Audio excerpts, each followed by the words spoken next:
What happens when the only person in a county who can tell one cow from another finds a stolen animal standing in her own yard? Martha Ogden weighed more than any man in Twin Buttes. Nobody had ever believed a single word she said. 22 miles up Elkhorn Creek, a rancher named Jesse Latham was still looking for that cow. He would find her in Martha's hands. The finding would cost a man everything he had ever forged. The Twin Buttes Cooperative Creamery took milk from 40 farms and turned it into butter that shipped east packed in ice. Martha made the cheese. She had made it since she was 15 when her mother died and left her the trade and nothing else in the world. She knew cows the way other people knew faces, not the herd, the animal. A crumpled ear, a horn split at the tip, a blind quarter that never filled, the exact hour a cow let her milk come down. On the last Thursday in March, 11 head came into the creamery yard behind a rider in a black oilcloth coat. "Chattel sale," he said, "foreclosure." The creamery had bought the lot for the debt, and Martha was to milk them. She went down the line with her lantern. 9 were strangers. The 10th was a bloat cow she had milked 2 summers running. The 11th turned her head toward the light, and Martha stopped walking. 15 years old, split right horn, crumpled left ear, 1 blind hind quarter. She leaned her whole weight against whoever milked her, the way she always had. Martha had bought butter off this cow's cream every winter of her working life. Her name was Duchess. The bill of sale hung on a nail in the office. Martha read it twice. The 11th animal was described there as a red cow, 8 years old, sound in all quarters, no marks. Not one word of it was true. She was still standing there when a man rode in on a gray horse and asked for a cow by name. He was enormous, burned dark as harness leather, in a fringed brown buckskin jacket open over a bare chest. The manager did not let him pass the gate. Jesse Latham said 11 words. The cow was 15. She had been his mother's, and she would not take to strange hands. The manager said the sale was lawful. Latham looked once down the line of cattle, touched his hat brim, and rode out. Flora Denby watched from the store porch and said loudly that it was a pity the big one had not offered to carry the cow home on her back. The men laughed.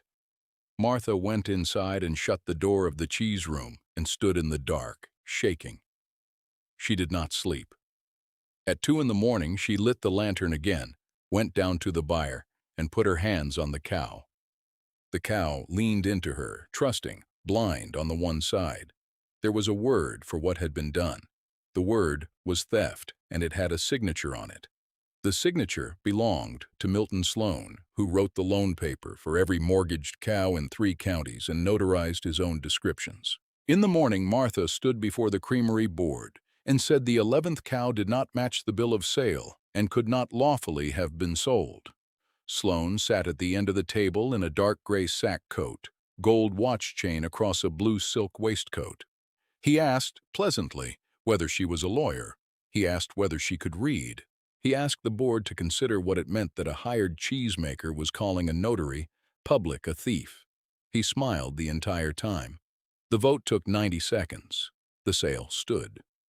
Martha was dismissed from the creamery for insubordination, effective at once with $11 owing and paid to her in silver, so there would be no record of it anywhere. She went to the byre for her apron and her cheese knives. Then she stood a long while looking at the 11th cow and understood that if she left her there, she would spend the rest of her life knowing exactly what she was. So she opened the gate. She walked the cow out of Twin Buttes at 4 in the morning with her whole life in a grain sack. Nobody stopped her. Old Walter Reed, who had taught her to set curd, stood in his doorway and did not call out, and did not look away either. Behind her, in the creamery office, Milton Sloan wrote a line in a book. She would not see that line for 2 months. When she did, it would be the reason a man went to the penitentiary. By full daylight, she was 6 miles out on the Elkhorn Road, leading a 15-year-old cow toward a man who had spoken 11 words in her hearing and had never once looked her body up and down. She had no plan past the gate at the other end. She was giving back what was not hers to keep. She expected nothing for it, and that expectation was the last honest thing she owned. The road climbed all day. She milked the cow twice on the way, and poured the milk out on the ground because there was nothing to put it in. It hurt her to do it. She did it anyway. She slept in a hay shed with the halter rope wrapped around her wrist. Her back ached. Her feet were ruined. A woman her size, the whole town would have said, could not walk 22 miles, and she was doing it slowly, and she was doing it. The second afternoon, the country opened into a long park of grass and aspen with the creek running black down the middle. At the head of it stood a low log house, a stone milk house, and a barn built to last 200 years. He came out of the barn with a bridle in his hand and stopped dead when he saw what was standing at his gate. Martha's mouth had gone dry somewhere in the last mile. She got the words out anyway, flat and plain, the way she had practiced them for 2 days on an empty road. "I came to return your cow," she said. He did not answer for a long moment. He looked at the cow, and at the halter rope worn into Martha's palm, and at the grain sack, and at the 22 miles of road behind her, and something in his face came apart very quietly. He asked what she wanted for the animal. Martha said the cow had never been hers to sell. He offered money twice more. She refused it twice more, and the second time her voice cracked, and she hated that. So he stopped offering. He took the halter rope out of her hand and turned the cow into the near pasture. Then he came back and picked up the grain sack before she could reach it. Then he asked her, in the same voice a man uses to talk about whether she would stay for supper. She had braced all day for the look. It came to every man's face sooner or later, the flick down and away, the small adjustment. It did not come. His eyes stayed on hers, and there was nothing in them but tiredness and something close to relief.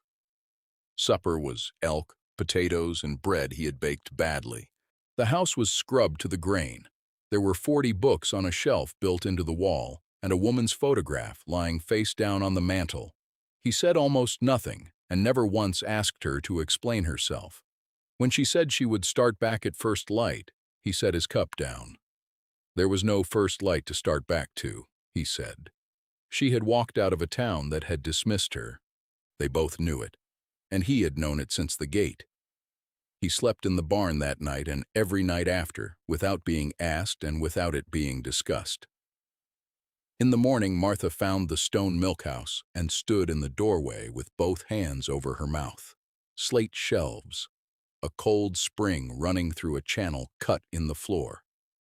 Cheese hoops, a press, a copper kettle big enough to bathe in, and 11 years of dust because the woman who built the place had died in it. His mother, he said from the doorway. She had made cheese for the whole upper Elkhorn and taught him none of it because he was a boy. Then she was gone, and the cows kept freshening, and for 11 years he had fed the milk to the pigs. Martha asked how many cows. 19, he said, and 4 of them fresh. She looked at the kettle, and at the spring, and at her own 2 hands, and something started up in her chest that she had not felt since she was 15 years old. By Friday, she had scoured the milk house down to the stone. By Sunday, she had 8 cheeses in the press. She had not asked permission for any of it, and he had not offered any, and neither of them mentioned that she was still there. They were careful with each other for 9 days. She kept to the milk house and made herself small at the table, waiting for the turn, the joke, the moment a man remembers what he is sitting across from. It did not come. He built her a second bench because the first one was too narrow and never said why. He carried water. He got up at 4 to have the fire going before she came down the stairs. What frightened her was not cruelty. It was the absence of it. She had a lifetime of practice at being despised and none whatever at being handed a hot cup at 4 in the morning by a man who then went outside so she could work alone. On the 10th day, a wagon came up the road, and it was Walter Reed, who had driven 22 miles at 68 years of age with a churn in the bed and a Colorado statute book under the seat. He laid the situation out on Jesse's table like a hand of cards. Latham's place carried a chattel mortgage written by Milton Sloan. Every hoof, every hoop, every pound of cheese made on that ground could be taken for the debt. hers included. Unless, Walter said, it was not his.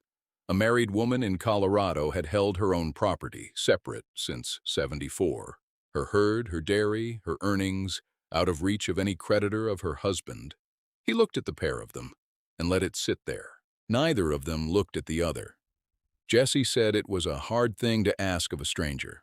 Martha said it was a harder thing to be homeless in April, and that if they were going to do it, they would do it in writing. They wrote it at that table. 6 clauses. The dairy, the herd she built, and the 20 acres of creek bottom were hers absolutely. Clause 4 said the arrangement gave him no claim of any kind upon her person. He read Clause 4 twice and signed it without comment. She caught the way his jaw set and could not read it at all, and told herself it was relief. The justice at Twin Buttes married them on the 11th of April in 4 minutes flat. Flora Denby watched from the walk and said something about a bargain bought by the pound. Martha did not hear it. She was watching Milton Sloan across the street writing in a book. In May, a neighbor brought a cow up for service and Martha milked her out of habit. Halfway down the pail she stopped. Split ear, walleye, a hard left front quarter. She had milked this exact animal at 2 different farms in 2 different years, under 2 different owners. She started a book of her own. Every cow she had ever laid hands on, with its marks, its owner, and its year. By the end of the month, she had 4 animals appearing in 9 places at once. Then she did the thing no clerk in the world would have thought of. She led Duchess 11 miles down the county road at midnight, slipped the halter off her, and sat down in the dark to wait. The cow stood a while. Then she turned east and walked, steady and certain, all the way home to Elkhorn Creek, and was waiting at her own gate at sunrise to be milked. Sarah Blount lent 2 more. Every one of them walked to the farm that owned her. A cow cannot read a mortgage. She knows one gate. Whatever the paper said, the animals themselves had been testifying for 3 years to a county that never once thought to ask them anything. Walter got her into the courthouse on a Tuesday while the recorder was at dinner. Chattel Mortgage Book 4, 11 separate filings on 11 separate farms, and in 11 places the same description in the same hand. Red cow, 8 years, sound in all quarters, no marks. 341 mortgaged cattle stood in Sloan's filings for the upper Elkhorn. Martha and Walter counted the living animals in that valley twice.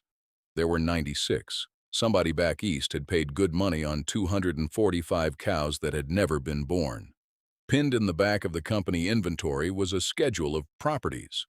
Against Elkhorn Creek, in Sloan's own hand, a note had been entered with a date beside it. Vacant as of June 15th. It was the 29th of May. She got home after dark with the copied page in her apron and could not make her hand stop. Jesse read it by lamplight. He did not shout. He went out and took the axe to the woodpile until there was nothing left to split. When he came back in, he said her name. He said that whatever that paper meant, it did not mean her, and that she was not a line in any man's schedule. Then he stood there, furious and useless, and she loved him for it. June came in hot. He taught her to shoot at tin cans on a stump because, he said, a woman who had proved that 245 cows did not exist ought to be able to hit something that did. She taught him to make cheese. He had hands like fence posts and ruined the first 3. On the 4th, he got a wheel out of the press that was almost right, and he looked at it the way other men look at a firstborn son. He said things she had no defense against, that she was built the way this country was built, for weather and for distance. That he had watched her carry a full kettle across the milkhouse floor and had to go outside afterward. She did not know what to do with any of it. She had been called things her whole life and had a wall ready for every one of them. Nobody had ever come over the wall with kindness. It turned out she had built nothing at all on that side. On a Thursday evening in June, he kissed her at the milkhouse door with the last of the light coming off the creek behind him. It lasted about 4 seconds. Then he stepped back, white to the lips, and said that he had broken Clause 4. Martha went inside, took the paper down off its nail, and struck Clause 4 through with a carpenter's pencil while he watched her do it. Then she handed it back to him and told him to read what was left. He read it. He looked up. Whatever had been careful in that house for 2 months went out the door and did not come back. On the 11th of June, Milton Sloan drove up Elkhorn Creek in a buggy with Rafe Doggett riding alongside him in the black oilcloth coat. He had brought a paper, of course. A demand for the full balance of the Latham chattel mortgage, due in 5 days, with a schedule of the property to be surrendered. Every cow on the place, every hoop and kettle in the milk house. Martha met him at the gate with her hands in her apron. She told him the dairy was hers, separate, under the statute of 74, and that his paper reached exactly none of it. He laughed. He said he had wondered which of them thought of that, and had settled the question by looking at Jesse and deciding it was not him. Then he looked her over, unhurried, from the road up to her hem, and said it was a remarkable thing what a man would put his name to when he was lonesome enough, and that the county had already worked out what Latham was being paid in. Rafe Doggett laughed at that until he had to hold the buggy wheel to stay upright. Flora Denby would have the line all over Twin Buttes by Saturday. Martha stood in the gateway and did not move an inch. She asked Sloan a question instead. She asked him to describe for her, without looking at his book, the red cow, 8 years old, sound in all quarters, no marks, that he had mortgaged 11 separate times in 3 years. The laughing stopped. Sloan's face did something that Martha would remember for the rest of her life because it was the first time she had ever watched a man be afraid of her. He recovered inside 2 seconds. He said a dismissed cheesemaker's opinion about paper was worth precisely what she had been paid for it. But he had gone the color of tallow, and his hand had closed hard on the buggy rail. The Eastern money was the whole of it. A loan company in Hartford paid on cattle paper, sight unseen, $40 a head, and Sloan wrote the paper. The cattle came out of his imagination, and Doggett moved the few real ones ahead of the inspection rides. 3 years of it. Every farm in the upper Elkhorn signed as collateral for animals it did not own, so that when the company called the loans, the whole valley would go down together in 1 week, and Sloan would be the only man left holding clear title to anything. And Elkhorn Creek stood written vacant as of June 15th because a dead man's mortgage is a simple thing to close quietly, and there had never been any intention of a foreclosure sale at all. Sloan turned the buggy. He said mildly that hail was expected before the week was out and that the high parks were a hard place to be caught in weather. Then he lifted his hat to her, which was worse than anything else he had said. Jesse stood at her shoulder watching the dust go down the road. 4 days, he said. Martha said 3. She was right. It came on the night of the 14th. The heat broke at 9, and the sky over the divide went the color of a bruise. And at 10:30, the hail came down on Elkhorn Creek like gravel out of a chute. Stones the size of hens' eggs. The noise took the whole world with it. Martha was in the milk house with a kettle of whey still hot over the fire when she heard the first shot, flat and small underneath the roar. She came out into it with her arms over her head. 4 riders in the yard. Jesse was down on one knee by the corral with his rifle, and even as she looked, he took a bullet low in the hip and went over sideways into the mud. And there, 40 feet off, sitting up in a buggy under a rubber sheet like a man at a horse race, was Milton Sloan. He had come to watch. He had come because only he could say which cattle to drive and which ones to shoot. Martha did not think at all. She crossed that yard through the hail, took hold of the front of his coat with both hands, and pulled him out of the buggy so hard he came down flat on his back in 6 inches of mud. She dragged him 20 yards into the cow barn by his collar, put his neck into an empty stanchion, and dropped the yoke on him. Then she shut the pen and left him there, bent double in the dark with the hail hammering the roof over his head, and went back out to deal with the men he had paid to do it. Jesse first, 250 pounds of him, slack and bleeding out at the hip. She got him up across her shoulders and carried him 40 yards through the hail into the stone milk house and set him down against the slate shelf. A rider came through the milk house door behind her with a lantern swinging in his hand. Martha took the copper kettle off the fire, 300 pounds of it with the whey still scalding, and turned the whole thing over down the ramp. He went out of that doorway screaming and did not come back. The whey ran steaming out into the hail, and the yard smelled of it for a week afterward. The second man was firing the hay shed. She came up on his blind side out of the dark, took the iron screw off the cheese press, 22 pounds of it, and broke his rifle and then his forearm with 2 swings. Rafe Doggett found her in the open ground between the barn and the house. He was bigger than she was, and he had a knife, and he was laughing right up until she got both hands into that oilcloth coat. She put him into the corral rails hard enough to break the top 2. He came up. She put him down again. The third time he stayed down, and she took the belt off him and lashed his wrists to the gatepost with it. The hail did the last of it. A stone the size of a fist came through the milkhouse roof, and then 100 more, and the purlin cracked with a sound like a shot directly over the place where Jesse was lying. She got under it, both hands up, back braced, thighs shaking, the whole broken weight of that roof coming down onto her shoulders and stopping there, because she would not let it go any lower. Jesse dragged himself out from under her on his elbows, 4 feet, 6 feet, leaving a dark track on the stone. It took him a minute and a half. She stood in the dark, holding a roof, and counted her own breathing and did not move. When he was clear, she walked out from under it, 1 step and then another, and the whole thing came down behind her in a slide of shakes and hailstones and 11 years of her mother-in-law's slate. The 4th man had already run. Martha put the 2 she had left inside the barn out of the weather because they would have died where they lay, and they were still there in the morning, and so was Milton Sloan in his stanchion. She kept Jesse alive until light. She packed the hip with clean cheesecloth, made him drink water every 10 minutes, and talked to him all night about cheese, about nothing, about the first time she ever set curd on her own. Somewhere around 3 he got his hand around her wrist, said her name, and asked what had happened to the roof. She told him. He was quiet a while.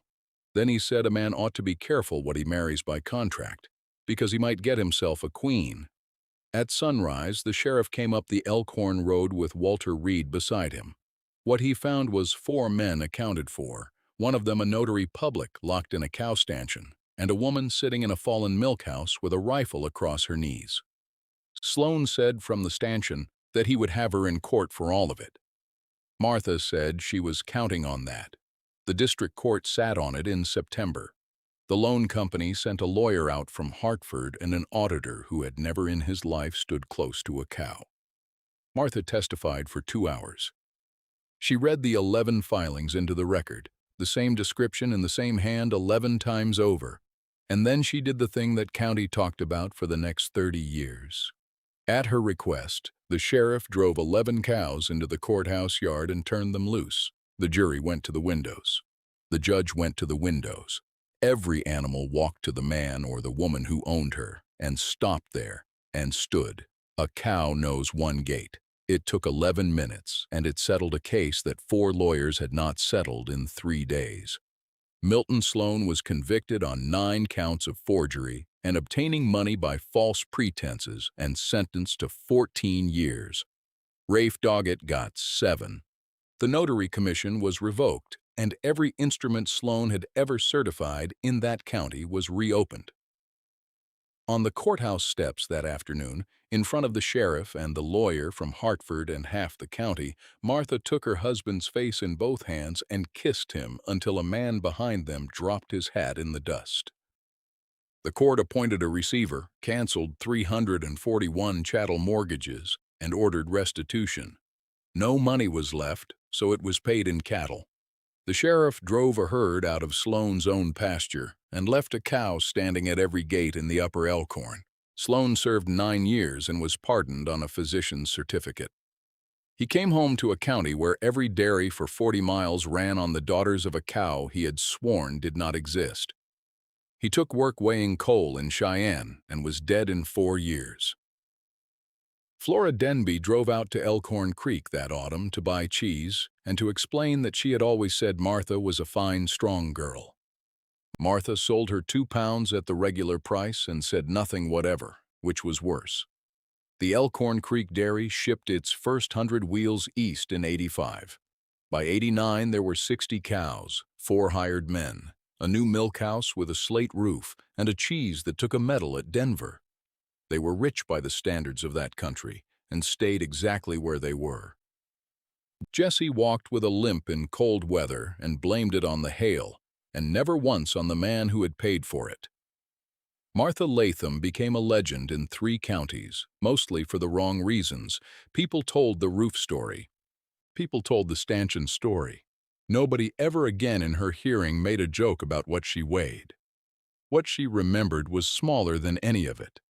A dark yard, a lantern, and a 15-year-old cow leaning her whole trusting weight against a woman that nobody had ever believed. Duchess died in '91 in the near pasture, in the sun, 22 years old. They buried her where she lay, and Jesse would not let another man put a spade in the ground. The agreement hung framed in the kitchen until they were old, 6 clauses in 2 hands, the 4th struck through in pencil. Every evening they carried their chairs onto the porch and watched the gate, and at 5 the cows came up to it, knowing exactly where they belonged.